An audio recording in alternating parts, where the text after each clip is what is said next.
Today's episode of the Fumblerooski podcast. It's the NFL Divisional Round.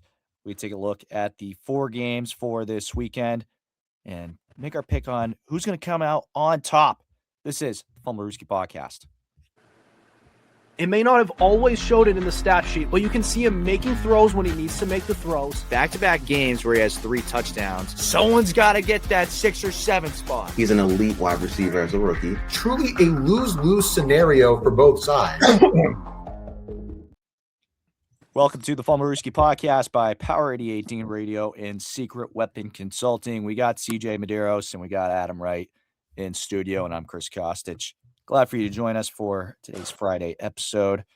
I'm going to be looking at the NFL Divisional Round for this weekend and making our game picks for that. Go over some of the storylines going into these games. But first, some house cleaning stuff. Had some coaching news go on. We'll start with the most recent one, which was John Harbaugh hired as the head coach of the New York Football Giants. I like the hire. I mean, if you're Harbaugh, you're freaking thrilled with the team that you have. Get to screw around with Jackson Dart, Malik Neighbors, and Cam Scattaboo. Pause. I can't go on after that. Someone take the reins. Jesus Christ. I'll be the host for today. No, you're not being the host. Just talk about John Harbaugh and the Giants, please. I mean, I did it for like 4 years, but Yeah, well, It's my turn. I'm the captain now. It's my turn. Pulling the strings from behind the scenes. I think the producer has a little bit of power, at least a little pull. Listen, I'll pull you, bro. I like the hire. I'm cautiously optimistic because I did say in my direct response to the firing when we first covered it, I said whichever team that he ends up on, he will improve. The Giants are a team, I do think he will improve them, but the only reason I'm cautious about it, I'm not just optimistic, cautiously optimistic, is because they need to be careful with Jackson Dart. And the reason they need to be careful with him is because that kid has been reckless, which is a normal thing for quarterbacks, but he hasn't really shown a willingness to take the coaching. And that's part of why Brian Daboll's gone. Brian Daboll is a great quarterback whisperer who can get the most out of the strengths of any quarterback, and he seems to be one of the better analyzers of quarterbacks that I've ever seen. I mean, he was drooling over Drake May. He would have given his grandmother for that guy back in 2023, 24 rather. But the kid's reckless, and he doesn't really have a willingness to learn. So if you're John Harbaugh, since he's more of a defensive guy, you really, really need to make sure that you hire the right guy to kick him in the ass. Because that kid needs some way, somehow to get the message through with him. Because he's not going to be in the league much longer, and he's also not going to be very good if he continues with how he has been. His completion percentage was very low this year.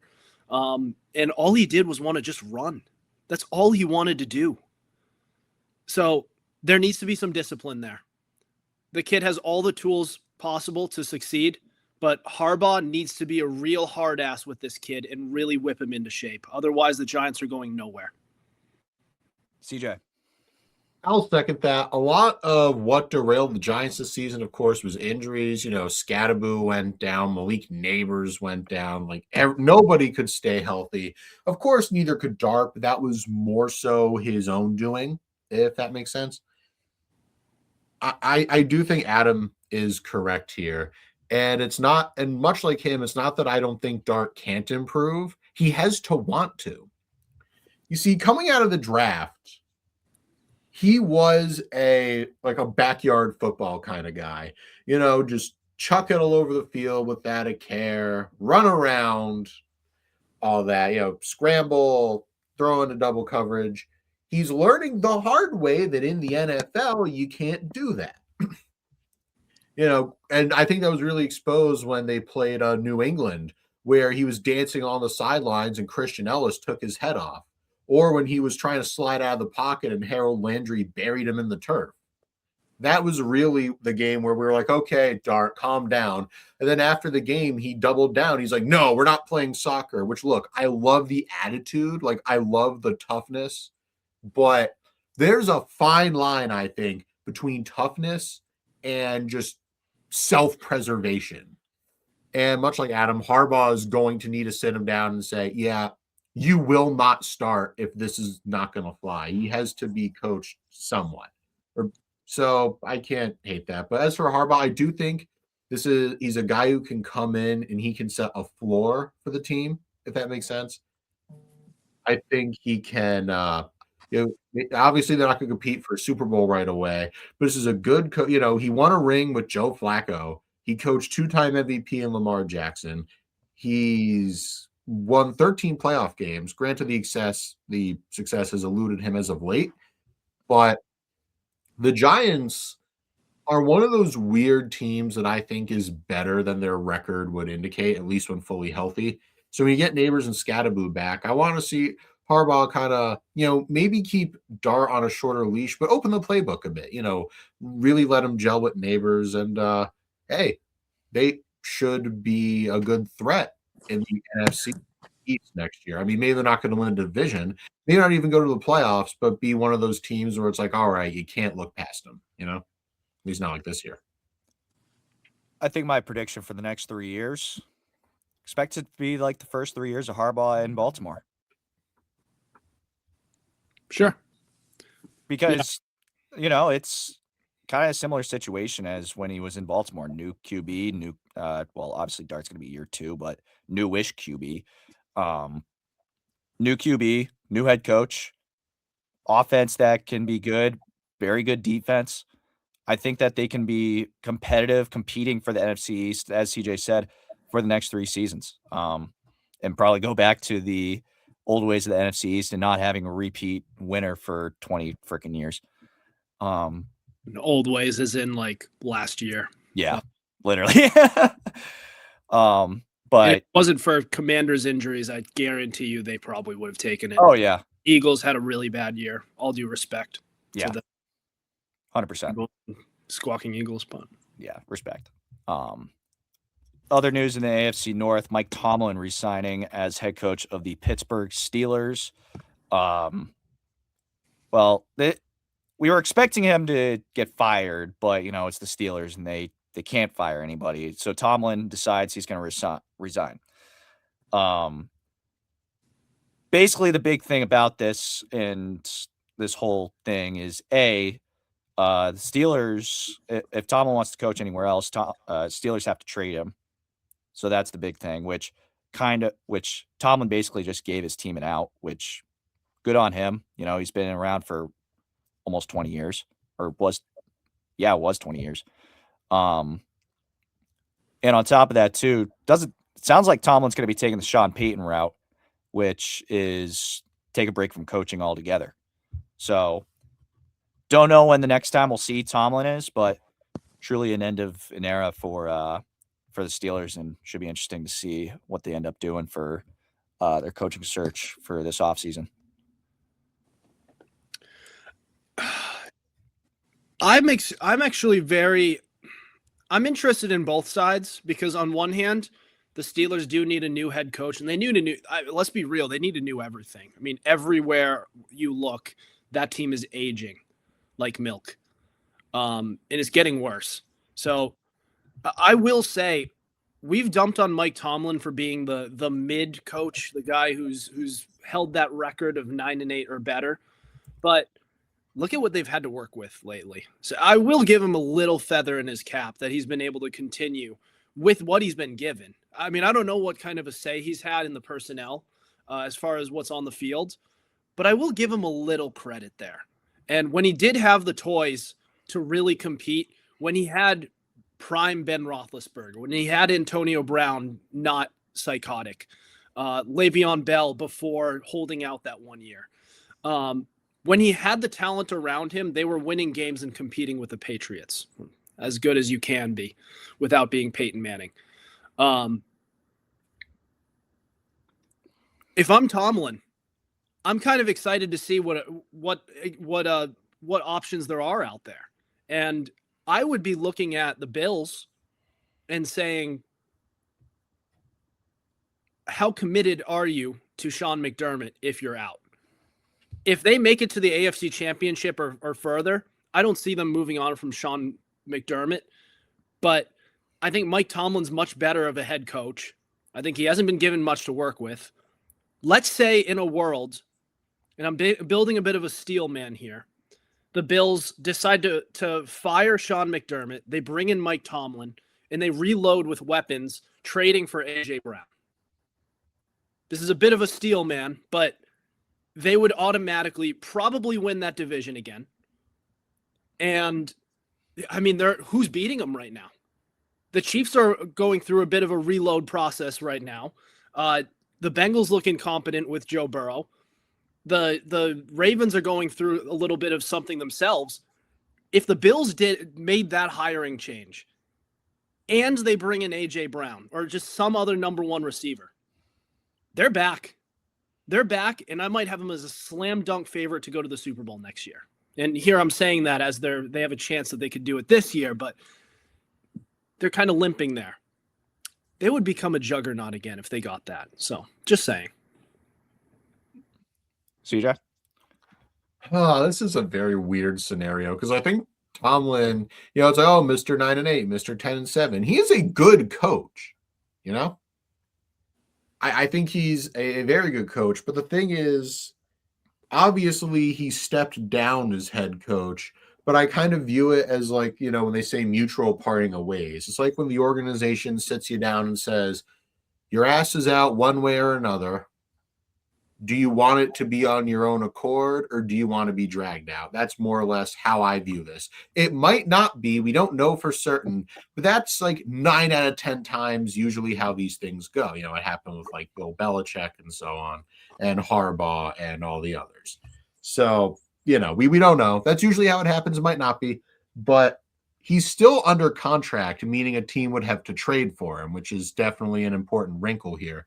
Because resigning, even if the team prodded him into doing that, like I said, still under contract. So we'll see. Yeah, like we said before, the language is important there.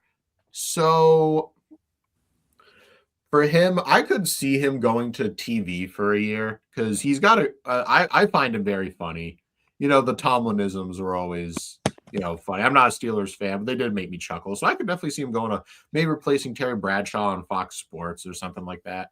That guy does go. But I was saying, though, like I could definitely see that. I could see him taking a year off and then coming back.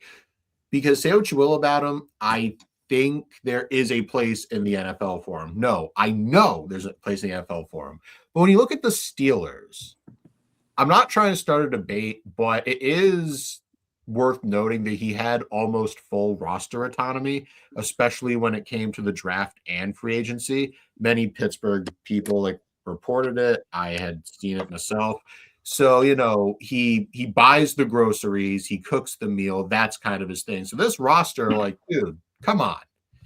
And I think what we might see is a ripple effect. With Tomlin gone, Aaron Rodgers, I don't think is going back. He either retires or he packs up his stuff and he goes somewhere else. You might remember for this season, Cam Hayward wanted an extension, didn't get it. He threatened to hold out, but he didn't. What happens now that Tomlin's gone? Is Hayward still be willing to play ball? TJ Watt has an extension that is going to kick in now, and he took a major step back this year. Injuries or not, he still did. So what happens there? DK Metcalf is a notorious headache. Is he going to want to stick around? One of the reasons he went to Pittsburgh was for Tomlin. Now you don't have that. Pittsburgh, for a potential spot for free agents to go, just became a hell of a lot less sexy. And one more thing. I do not trust their owner, Art Rooney II, to hire a new head coach. A lot of Steelers fans don't like him. The Steelers media is kind of iffy on him. do you think, what do you think's what's going to happen? I don't trust him not to promote someone like Arthur Smith. I don't.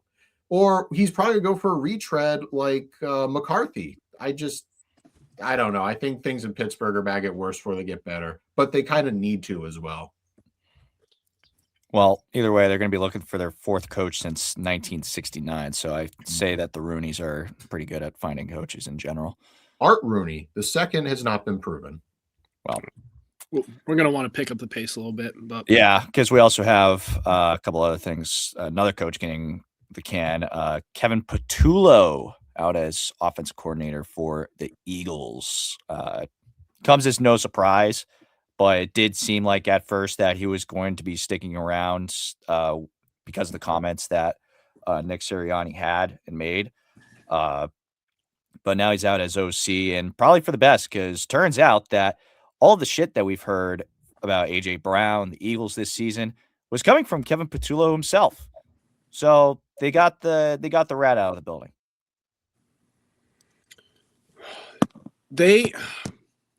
I think Cliff Kingsbury is going to end up with a head coaching job.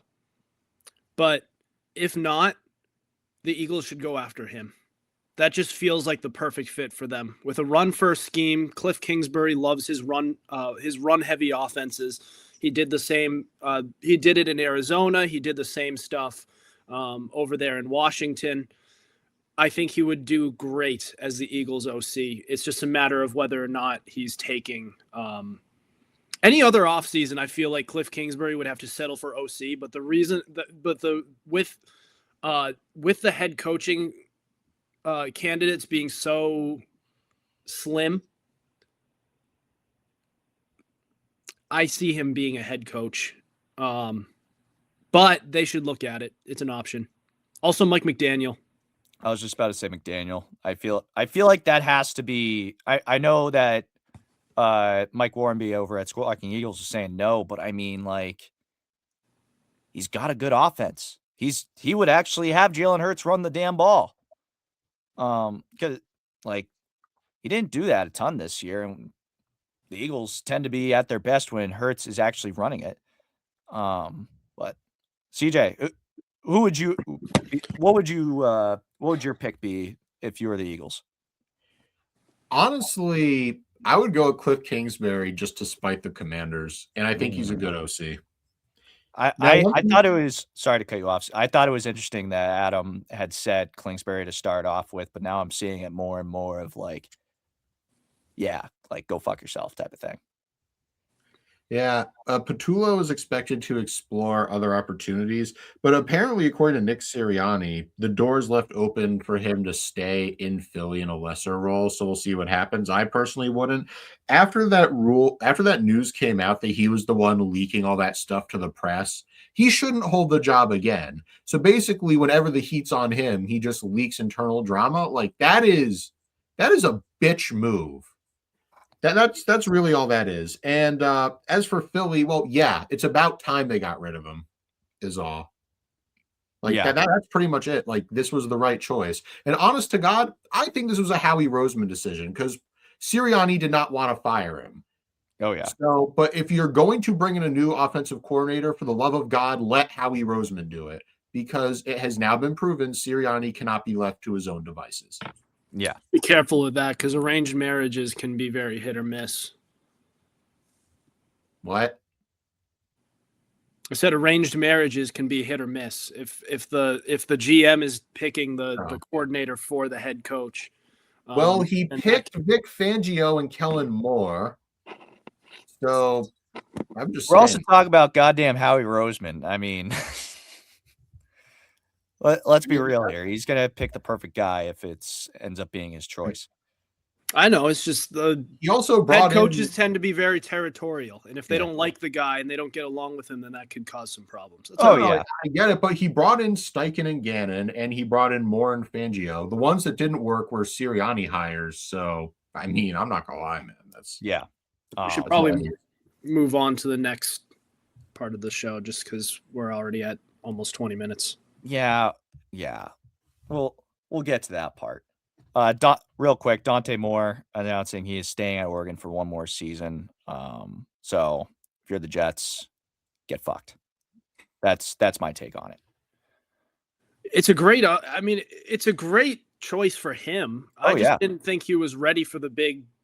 I don't think he was ready for the big league stage either way. I mean, he was in the college football playoffs. He got destroyed by LIU. I just don't think he's ready. Long Island University. What? LIU? You mean Indiana? Yeah, that's what I said. LIU. LIU is Long Island University. You mean just IU, or you could just say IU? Maybe I misspoke. But maybe you're thinking he got an L from IU. Yeah, that's misspoke. But all right. Listen. I think it's a good choice for him. There are so many quarterbacks who registered for the draft, and they definitely shouldn't have, and they would have been better for it if they just waited a year. And he's one of those guys who did not go in early. He didn't take the cheese, and now, he has another year to sort of develop and kind of build up that instinct of being able to play against tougher opponents. So I think this is a good choice for him. That being said, he's definitely not going to be the number one pick next year. Not even close. But yeah, I think this is a good choice for him. Well, for Moore, I think this was the right choice. Obviously, stay at Oregon, another year, develop.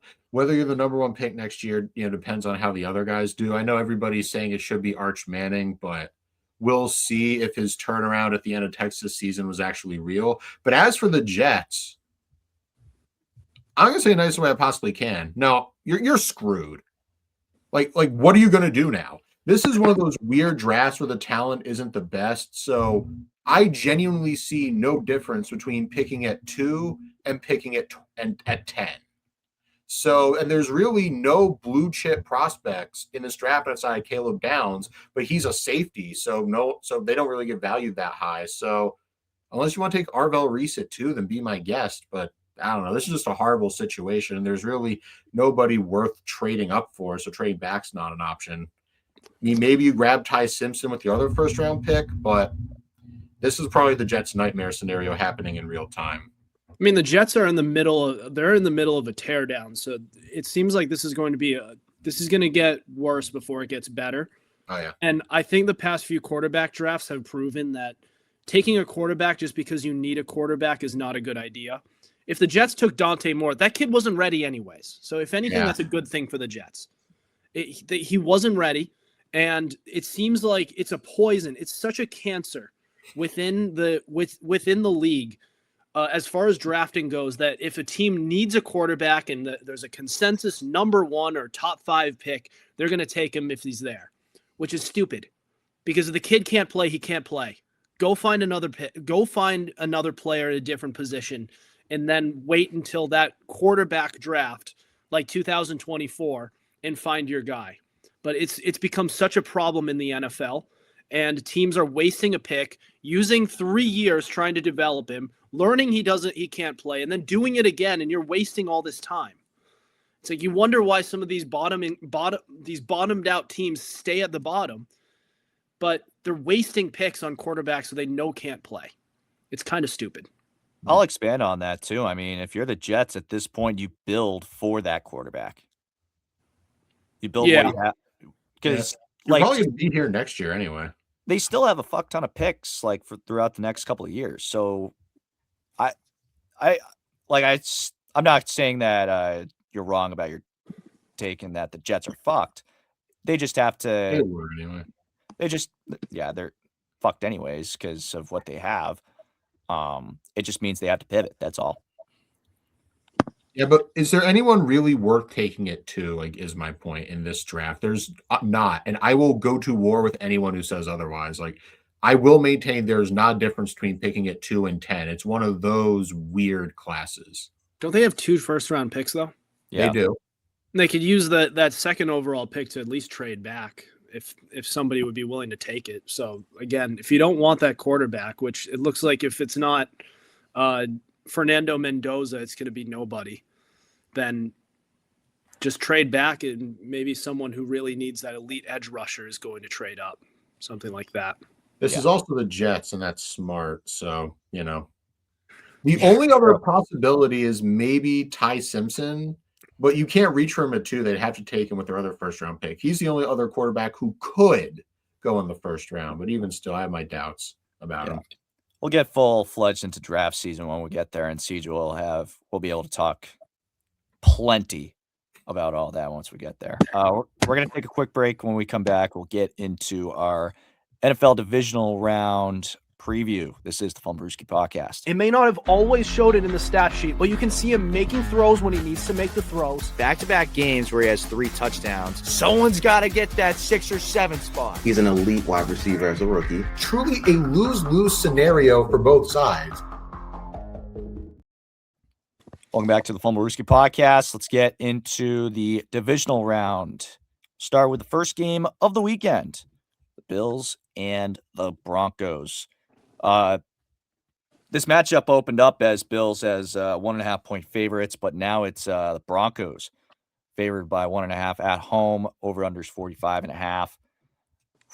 I saw an interesting stat right before we recorded, and it was the Broncos this season against winning teams, or the Broncos this season when they let up 17 or more points to winning teams, are 1-8 this season.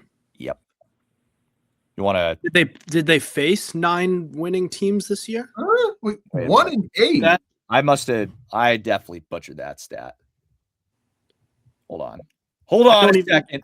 Because they're 4-2 against playoff teams this year, so they've only faced 6 playoffs. It was Sean Payton. Maybe I definitely butchered the shit out of that stat. Okay. All right. Let's rewind. Let's take a breather and rewind. That was terrible.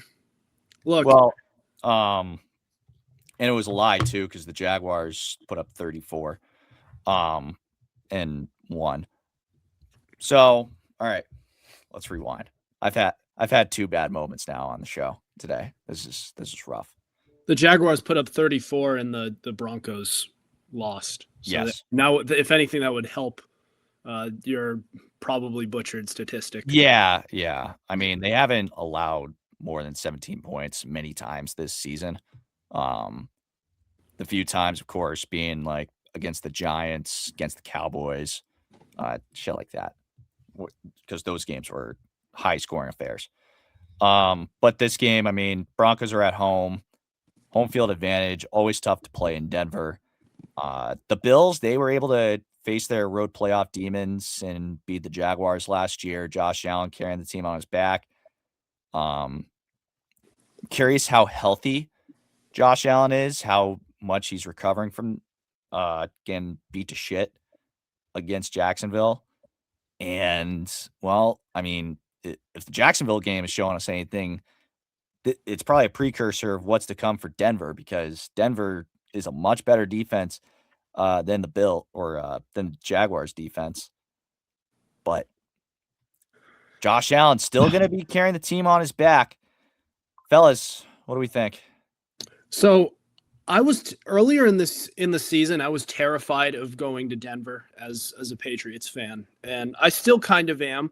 But when I look at how the Broncos have played since their bye week, particularly their defense, I feel the same way about Bo Nix as I did all season long. I think he's a good quarterback, not a great one. He's one who can make great throws when he absolutely needs to at the end of the game, and the defense keeps it close. But that's just the thing. The defense needs to keep it close. And the Broncos defense has not been the same. And their offensive line is elite, but it doesn't matter what Bo Nix can do if the defense can't hold Josh Allen and company to a certain number of points. So I think the Bills have a really good shot on the road in this game.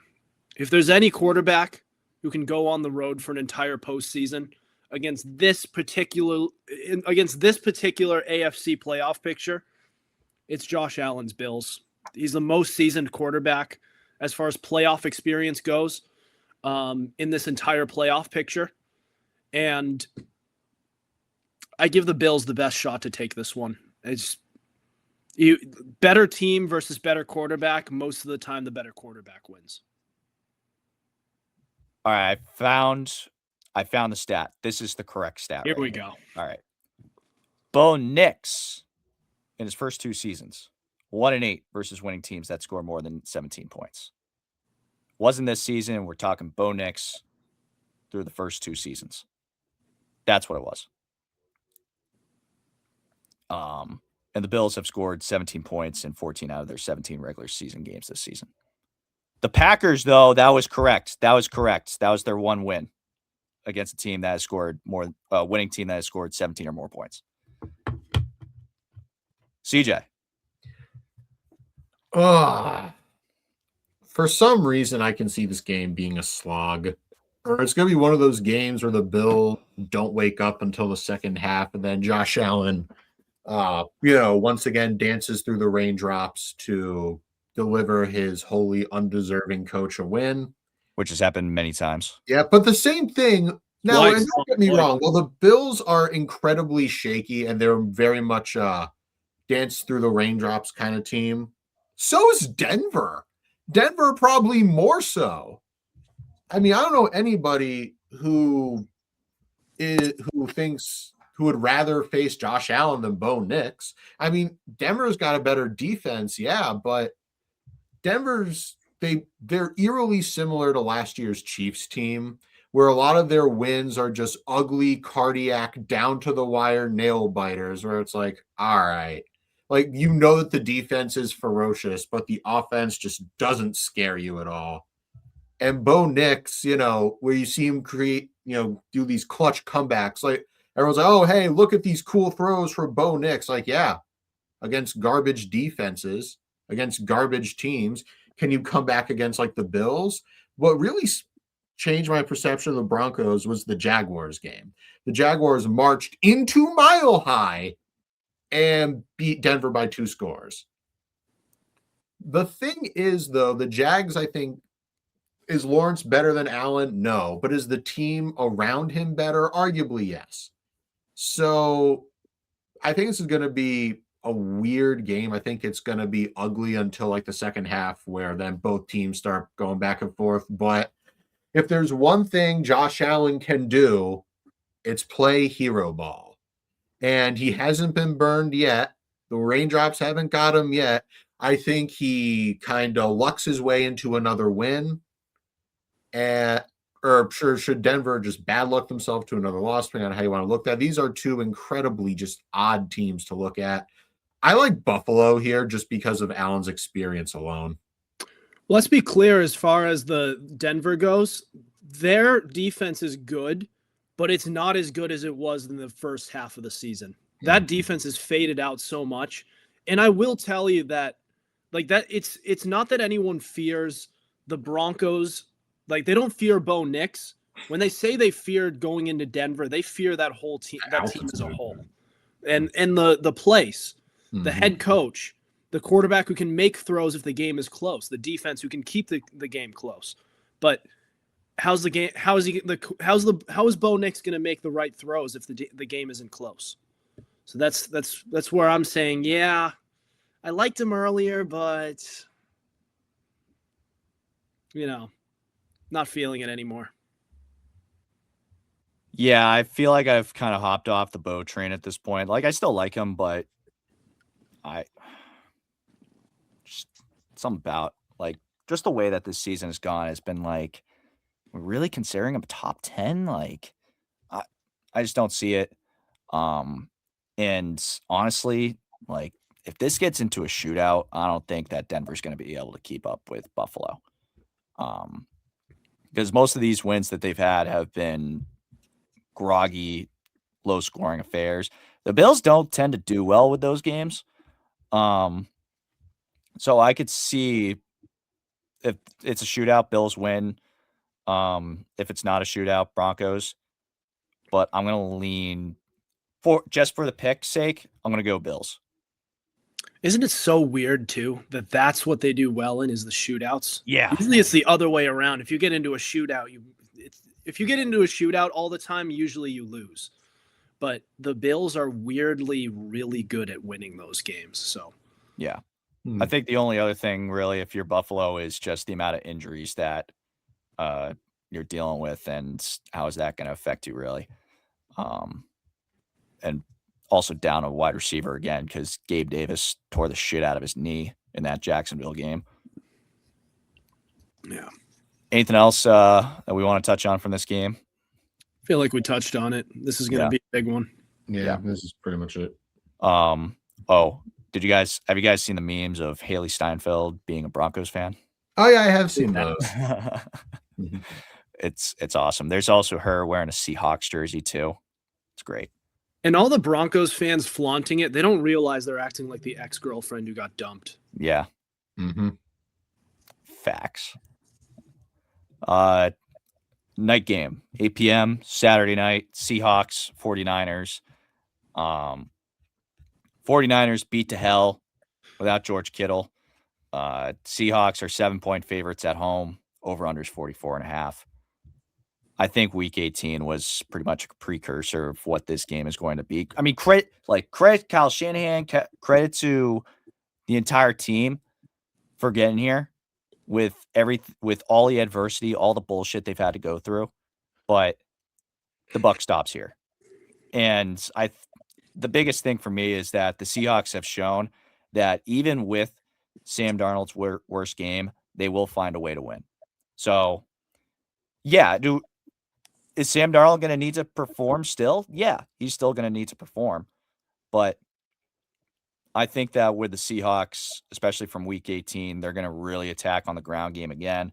By the way, we touched on Fred Warner potentially going to be back for playoffs, not activated for this week, but they did open the practice window, which, hey, you know what? If the 49ers can find a way to get the upset this weekend, then highly expect Fred Warner for the NFC Championship game. But what are you guys' thoughts on this one here? This is one that I begrudgingly will have to say it's probably the easiest one to predict. As much as I don't believe in Sam Darnold, I just think that 49ers team is way too depleted, and the rest of that Seahawks roster will be able to pick up Sam Darnold, and he'll be able to make enough throws for them to win the game. It won't be a pretty game. Yeah, Week 18, like you said, Chris, it's kind of a precursor to it. It's like the Seahawks are better, but they're like begrudgingly better. They're not one that you really look at as a Super Bowl contender. The But Seahawks? they have Sam Darnold at quarterback. Okay, and? That's the most important position on the field. This team's been nails all season long. There's a reason why that they had the best Super Bowl odds. Vikings won 14 games last year, and look at how Darnold performed in the playoffs. That's great, and we've look, also seen maybe Sam I'm being fine. I guess I'm being a little there. If you win 14 games, you're a Super Bowl contender. I'll give it to you. I just don't believe in them.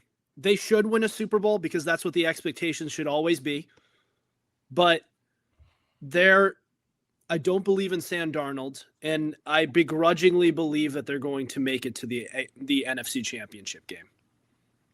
Because the 49ers are just too depleted to challenge the Seahawks at this point. So their defense is really good. Every offensive piece around Sam Darnold is really good. I think the quarterback has a choking problem. And I think that'll eventually catch up with the Seahawks, whether that's in the NFC Championship game or if the Super Bowl, if they make it there. It's going to catch up with them. Can you tell me, do you see Sam Darnold hoisting a Lombardi trophy? No. Even me visualizing it in my head, it feels photoshopped. It's just, I don't see that. Sorry. I don't see that happening. Look, I don't see it happening, but I feel like calling the Seahawks not Super Bowl contenders at this point of the season is like Sam Darnold or not. I think that's pretty wild. Like we can. I'm not even saying that the Seahawks are going to make the Super Bowl, but I think it's a little harsh. That's all. I might be being harsh, but I'm a harsh guy. So I have expectations. I tell it how it is. If Sam Darnold proves me wrong, then I will show up on this show with egg on my face and say I was wrong and that I underestimated Sam Darnold. But I need to see it because I can't even visualize it in my head. Hey, and it's same thing with a lot of other people. I'm not telling you you're wrong for it either. Did you like how I reacted much calmer than CJ's Jordan Love take from Tuesday? That was interesting. CJ. Yeah, well, yeah. Nice job picking favorites there, man. Like, yeah, sure. Sorry. Of course, this is the time where you don't choose to act like a total whatever. But I'm sorry, brother. oh, don't worry. I'm waiting to go nuts. I just haven't found anything worth going nuts over. But Didn't want to go nuts over Jordan Love. No, I don't care enough. Honestly, I don't even know if I want to debate him. I'm just gonna be like, okay, bro, whatever, and move on when I disagree with something. Just because, like, yeah, I don't know. Caring these days is hard. Anyway, 49ers Seahawks. What do you got? I'm getting there. Damn. Anyway, long story short, remember the last time they played with the 1 seed and division crown on the line, and how it was just an ugly, just slugfest, as most divisional games are. Even though the Niners are depleted, even though the Niners just seem to lose another pound of flesh every game, outside of Christian McCaffrey, which is weird. I think they're going to play Seattle close because, once again, it's a playoff division game. That's just how these go. But winning in Lumen Field, a place that historically, even when it was named CenturyLink, which was always a cooler name, was Still always is. just which was just always a tough place to play, very loud. This is going to be the part where I think the Niners' injuries come back to bite them. If they were a fully healthy team, like they had Warner, they had Bosa, they had Kittle, Ayuk's on the field not causing problems, honestly, I might be leaning the Niners, but they're just too banged up. Even if Sam Darnold turns into a pumpkin, I think the defense is just going to be enough to get him over the top. Give me the Seahawks. Seahawks across the board. Adam, you looked like you wanted to rip in on something. No, everything CJ said it's right on. It's if you're a 14-win team, you should be expected to be a Super Bowl contender. The thing is, the fact that a lot of people can't get past Sam Darnold, that says a lot about him. So another jab at their quarterback, but Hey, we'll see how it plays out this Saturday night. And you know what? Hopefully the 2 games we just talked about are just as good as the 2 games from last Saturday. We're going to step aside for a quick break. When we come back, we'll get into the Sunday slate for the NFL Divisional Round. This is the Fumblerooski Podcast. it may not have always showed it in the stat sheet, but you can see him making throws when he needs to make the throws. Back-to-back games where he has 3 touchdowns. Someone's got to get that 6 or 7 spot. He's an elite wide receiver as a rookie. Truly a lose-lose scenario for both sides. The AFL has been gone for some time, Chris. I meant to say it. I was like in the middle of saying AFC and NFL. Yeah, I know. All right, Unk. AFC division. Unk. All right. It ain't like back in my day. Back in my day, they used to wear leather for helmets. Pats Texans. Patriots are 3-point favorites at home. Over-unders 40.5. I saw a great meme. I meant to bring it up while we were talking about the Seahawks game, but it was Seahawks defense, Mike McDonald's Seahawks defense, and it was like, oh, we're going to beat you with precision, this and that, analytics, da-da-da. And the Texans defenses line that shit up. Which Yeah. I could see that. I like it. Because that's what the Texans are. They are a hard-hitting defense. Saw that last week or on Monday night against Pittsburgh. Texans really got the shit hand of the schedule here. Because, I mean, I enjoy Monday Night Football for the wild card, but it shouldn't be happening. You shouldn't have a Monday night game for the wild card because you're automatically giving the winning team that plays on that day a disadvantage. Take the injuries, for example. Nico Collins and Christian Gonzalez Christian Gonzalez, a full participant at practice today, both going through concussion protocol this week. Nico Collins has a shorter amount of time, and the earliest that he would be able to be active is Saturday. And if you fail one day, then that resets the whole protocol. Christian Gonzalez, the earliest he can be is Friday. On top of that, Gonzalez did not get whacked in the head as bad as Nico Collins did. And he's already missed 2. He hasn't shown up for a practice, so it's pretty much over. Yeah. There's almost no way Nico Collins plays. Yeah. And Gonzalez was a full participant today. So Yep. So you got that. I guess the other key to this game is, can CJ Stroud, who's going to be able to hold on to the goddamn football? CJ Stroud, fumbling problem. Drake May, fumbling problem. What the fuck's going on here? On top of that, it's supposed to be shit weather on Sunday. New England, baby. I love it. We got 50 degrees for the last 3 goddamn days, and all of a sudden we're hit with a wintry mix for this weekend. It's supposed to drop 50 degrees in the next 18 hours. What the hell, man? It's supposed to become New England weather. 2 degrees. Yeah. Well, as they say, if you don't like the weather in New England, go back where you came from. Yeah. I think they said that in the guy. This is I've lived here my whole life, and I'm ready to move to Florida myself. So screw that. I'll forever be in New England. But I think this game encapsulates what the Sunday slate is going to be. Shit weather, cold. It's going to be a rough go for the visiting teams because it's a team from Houston and it's a team from Los Angeles that are on the road this week to some of the coldest places to ever be played or to ever play a football game. Now, we're going to talk about the Chicago game, of course. Chicago, by the way, they're expecting it to be 0 degrees in terms of the wind chill. Yeah. It's not going to be that cold in New England, but weather's still going to be a factor. So I think my big thing is who's going to be able to hold on to the ball the most or not lose the football the most. I almost feel like the turnover battle doesn't matter because the Steelers just won the turnover battle and the Texans still won 30-6. It's pretty much just the fact that the turnovers that the Texans do create, they get points off it every single time. It's like their defense is so ferocious, so borderline generational to the point where it becomes its own offense. They're making up for the deficiencies on the offensive side of the ball. It's like being the quarterback. The quarterback is meant to be the position that really overcomes deficiencies on the team. But this is a rare instance where the defense is doing that. And before you move on to your next point, real quick, do you think that there's going to be a difference? Because, we're talking about the Steelers defense. They're all right and all that. But do you think that it's going to be a difference with the Patriots defense? I was just going to get to that. The Patriots defense is better than the Steelers.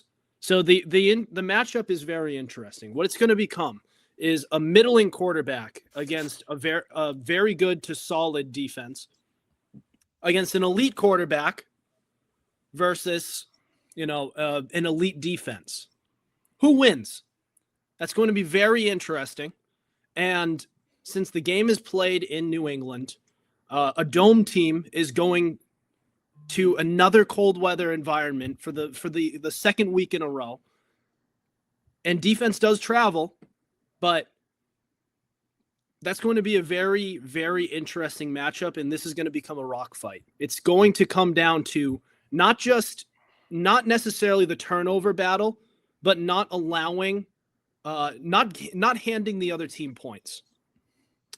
If your turnovers turn into points, if you throw pick sixes or fumbles returned for touchdowns, this game is over.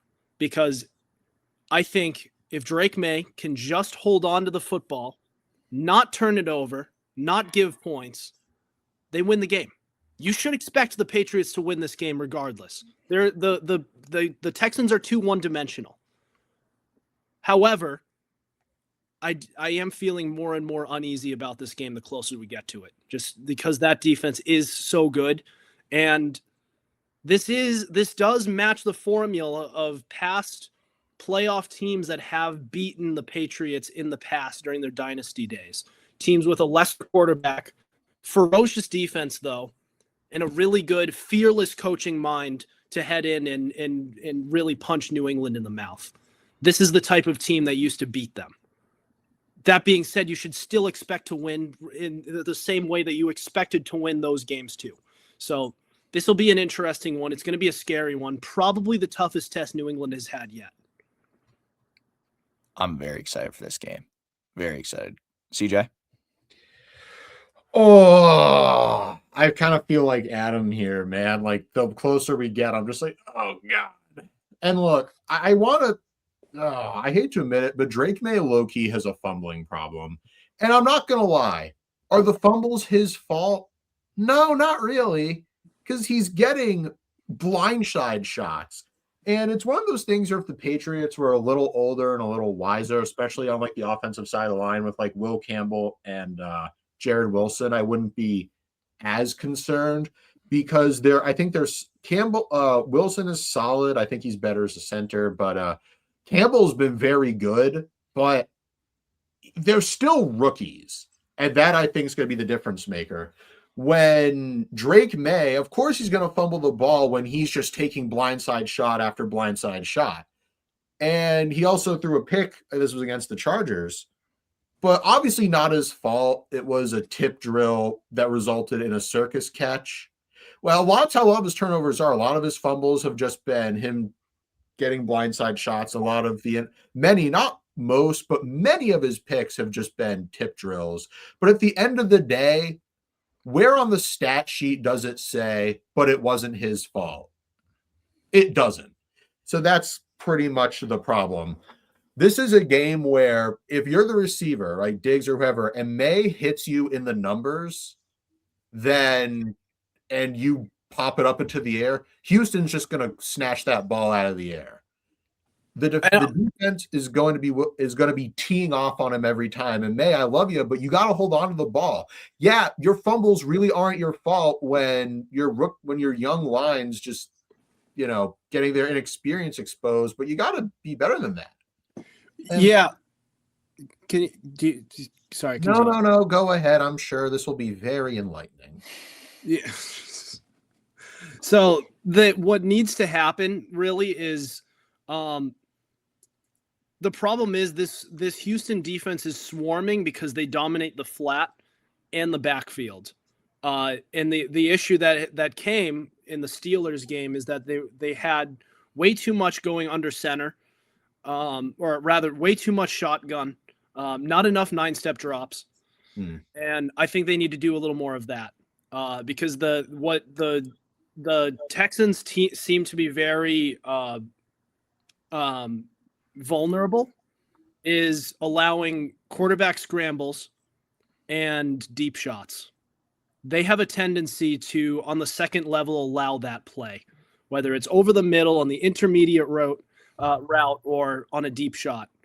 Those are two spots where Drake May actually exceeds. And weirdly enough, Josh McDaniels and Drake May might have a spot where they can actually succeed there because they're one of a couple of the Texans' few weaknesses on their defense happen to be Drake May's strengths. Yeah, and to be fair, I believe Drake May is the second-ranked quarterback when facing the blitz and put under pressure, so there's that. But what scares me, though, is Azeez Al-Shaair, and I know he's not as big of a piece of this Houston defense, but he is by far the dirtiest player in the league. Of course, don't call him dirty, then he'll act all tough and cry. Remember that? That was funny. But if May slides, that Al-Shaair is going to be going head hunting. And he's also the type that you have seen him like grab and twist arms, or he'll twist ankles when you're down. So you got to be very careful with that. But the more I think about it, I'm leaning Houston here. Yeah, look at me. I'm Chris Costich. I'm shaking my head. Fuck you. I'm just saying, like, this is one of those games where I'm thrown back to May's debut where that Houston defense ate him alive. granted it was his debut and this is a very different team, but this is just a terrifying defense. And I think it's going to be a good game, but CJ Stroud, who was struggling last year, also diced up the New England defense. And I don't know, man. I think it's going to be an ugly game, and New England can win those ugly games, but I'm tilting Houston, honestly. Drake May threw 3 touchdown passes in that game. And he was garbage time. Without a team. 2 were garbage time. No, they weren't. One was like at the very end when it was already like a 3-score game. So like, I don't care. Also, he had 2 picks. Okay. He was raw. He was a rookie. That was his first ever start. I guess, bro. I guess. I'm just saying, like, we're also talking about L and Stephon Diggs, and I mean, if Drake May puts up 21 points in this game, they win. They should, but like they didn't even do that against the Chargers. Like, I'm just really afraid that, like, this defense is terrifying. That's really what it is. And if Houston can get any sign of life from its offense, they win. Like, if they even show a pulse, which that's easier said than done apparently for Houston, which I don't know why, but New England should win. They have to capitalize. The only way to beat the Texans defense, misdirection, keep them guessing, roll out of the pocket, like attack them. You have to just be able to say, hey, I'm not afraid of you. Let's go blow for blow. Because Houston, kind of like those old Ravens defenses, relies a lot on fear more so than actual adjustments, but they're feared for a reason. Let me just give this one last point and this is one last pro Patriots line. Okay. The Texans' interior offensive line is not just mediocre, it might kind of suck. And I've made this point many times about if your pass rush comes from the interior, it's more devastating than if it comes from the edge. That is true, especially for New England, because Christian Barmore, when he has an alpha right next to him, which is Milton Williams, he is devastating. Milton Williams is the best player on this defense. And Robert Spillane is great at stopping the run. If they get to CJ Stroud, then the Patriots will win the turnover battle, whether that be through fumbles or interceptions, forcing CJ Stroud to do things he doesn't want to do. Looking for Nico Collins, who isn't there. I think that the Patriots front versus CJ Stroud and that Houston offensive line is a really big mismatch. And if it weren't for this Houston defense, we'd be talking the most about that. So that's something to keep an eye on, because it is an advantage Patriots and not a small one. Yeah, true. Yeah, my pick's the Pats. I mean, when I think about this weekend, I'm thinking, the Patriots are playing in New England weather, and they almost never lose when a team comes in for some New England weather. Plus, this Texans O-line is trash. And not saying that New England's offensive line had the most spectacular week last week. I think CJ pointed that out pretty clearly. So I am very much expecting Drake May to have a lot of dudes in his face. Pause. But I expect CJ Stroud to have the same thing. Like, that's the thing, is like, they're like CJ mentioned last year, this is also 2 very different teams at this point. Yeah, I don't think I said that. Yeah. It's 2 very different teams, and I have a lot more faith in this version of the Patriots, obviously, than last year, but give me motherfucking Drake May. Drake May by $1 billion. No, I'm kidding. This is probably going to be low scoring as well. Look for some over the top shots. I think this is going to be a deep ball game. Yeah. That's an interesting take considering the weather, but that's the way they have to do it. If they're winning, they have to do that. That's one of the only weaknesses in this Texans defense. Fair enough. Let's get to the 6:00 game, the NFC Divisional Round. The Rams at the Bears. Cardiac freaking Bears. Rams are favored by 3.5 points on the road. Over under 48.5. The over under opened at 51.5 earlier this week. So interesting that a lot of people are taking the under, which makes sense when you think about some of the statistics involved. We're talking about a game that's going to be below freezing. Great chance that it's going to be in the negatives on Sunday. And especially when it gets dark in Chicago, God bless you. That's all it is. The Rams, Sean McVay, his career when going into Chicago, 0-2. But when I think of this Rams team, you can make the dome argument all you want. This Rams team can surprisingly play good in the cold. AKA the game from last year against the Eagles, when all of a sudden a blizzard appeared halfway through the game.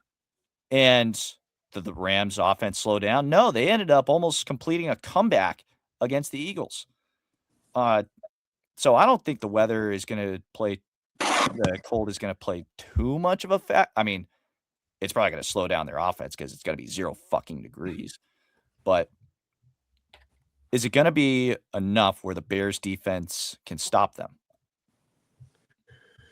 When I picked the Rams to win the Super Bowl in my bracket, literally last week, I've since had a little bit of time to think about it, and I did see the performance the Rams gave in that Panthers game. I'm feeling very uneasy about that pick, not just because of the way the Rams have been playing in recent weeks, in the past month essentially, but also because I'm starting to talk myself into the Bears making a deep playoff run. I really am. They have home field advantage all the way up until if they get the Seahawks. And again, I've already talked about the Seahawks and Sam Darnold. If Caleb Williams can continue playing clutch football, then who are we picking him against? And also the Rams with Matthew Stafford having a bit of a turnover problem in recent weeks. If the Bears have the best turnover margin in all of football, even better than Houston's, don't you think that's a bit of a mismatch in favor of the Bears? And the Bears, a cold weather team, hosting again. I know that they played well that one time last year in the playoffs. Still a dome team, a vertical passing offense that relies much more on the vertical passing game than they did last year. This is going to be a game for the ages, but I might call Bears on this one. I think the Bears have a bit of an advantage here, and this might be an ugly game. This is going to be a close game up until the end, and the Bears play their best football at the end of the game. CJ?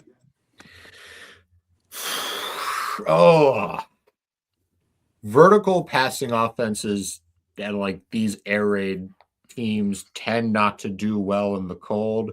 I know you said, they almost completed a comeback against Philly or whatever. Keyword there is almost. Let me put you on game, son.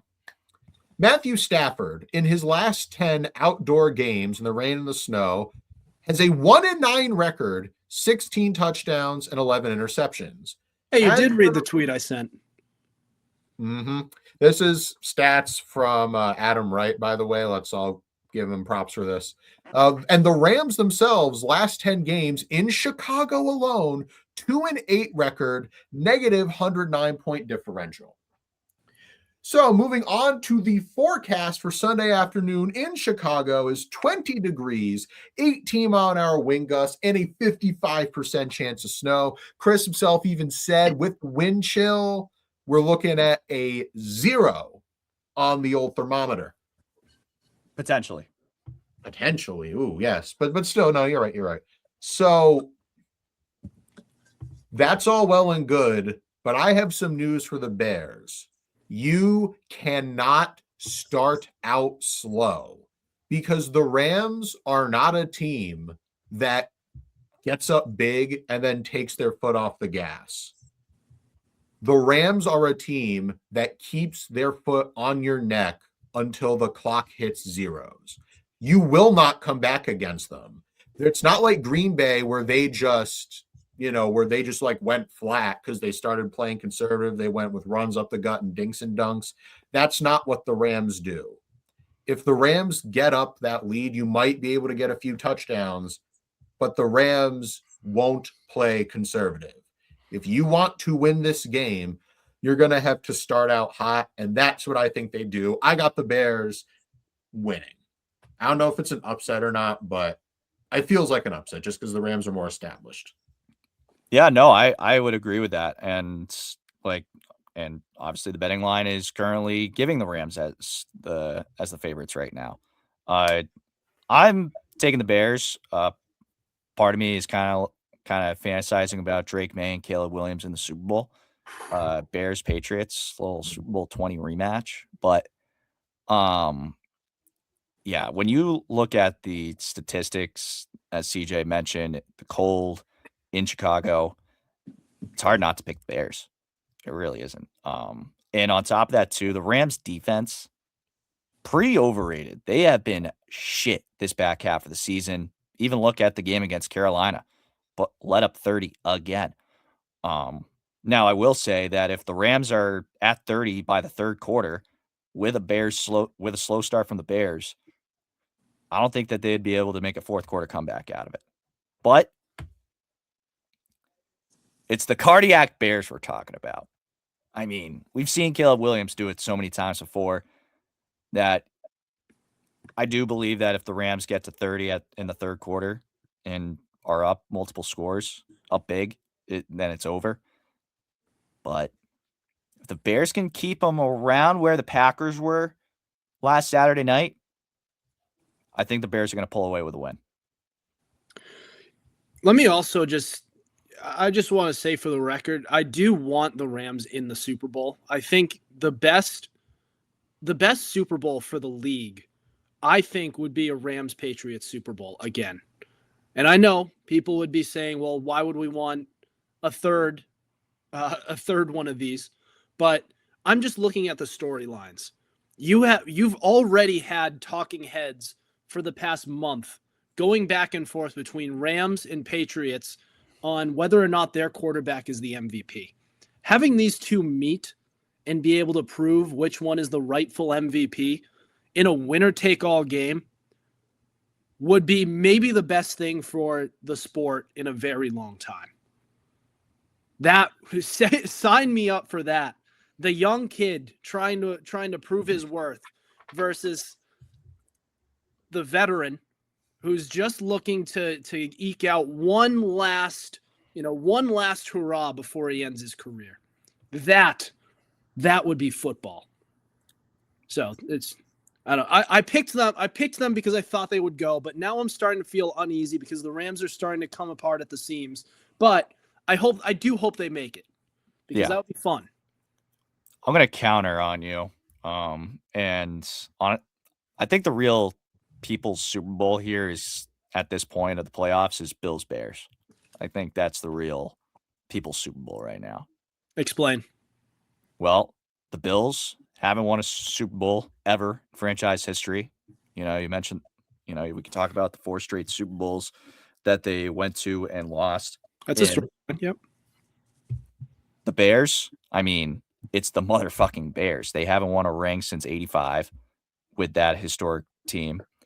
And the Bears have been one of the epitomes of failure, frustration, and depression since then.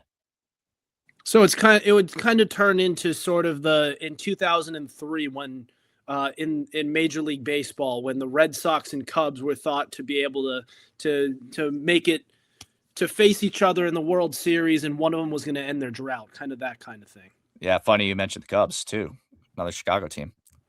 Yeah, I still want Pats Rams. I just think that's a sexy matchup, and that would feed families. Yeah. Also, that vulnerable Rams secondary would mean better stats for Drake May. Very nice. CJ, at this point of the playoffs, who's your pick? Who do you want to see in the Super Bowl? Yeah.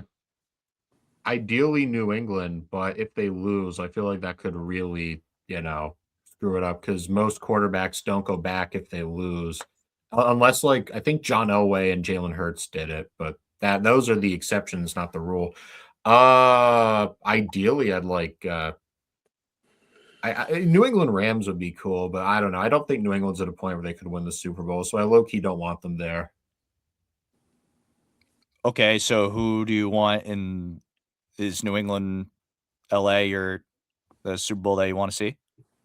I'm going to be honest. As long as New England wins, I don't care. This is not something I've given any thought to. It's more about who I don't want to win. I don't want the Bills to win because even though I like Josh Allen, I think Sean McDermott's wholly undeserving.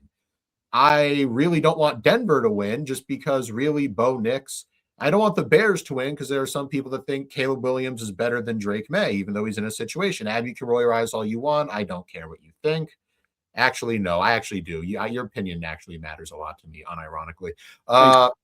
Honestly, I'd be okay with the Seahawks winning because the Jets fans would be sad. And the Niners winning, imagine them winning after all those injuries. That'd be so cool. As much as I can't, sorry. No, you can go.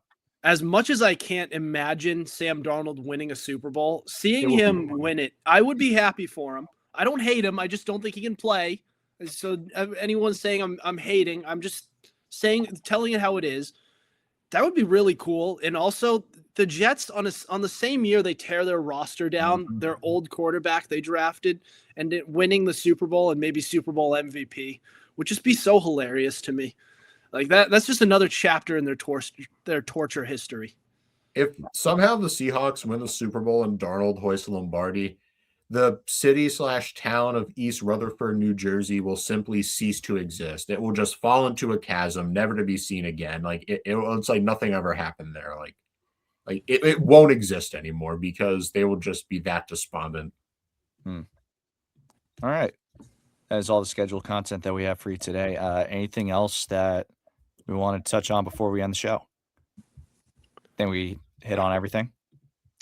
I'd say so. I still love Drake May regardless. Hey, I love Drake May. That'll do it for us today. Thank you for tuning in to another Friday episode of the Fumblerooski podcast. New episode coming out on Tuesday at 8 a.m. Be sure to subscribe to our YouTube channel, and we also have all our episodes available on Spotify, Spreaker, Apple Podcast, iHeartRadio, Google Podcast, and so much more. Be sure to follow our Instagram, Fumblerooski_podcast. Keep up with the pod and the latest coverage on the NFL. Otherwise, from CJ Medeiros, Adam Wright, I'm Chris Costich. We'll see you on Tuesday. Over and out.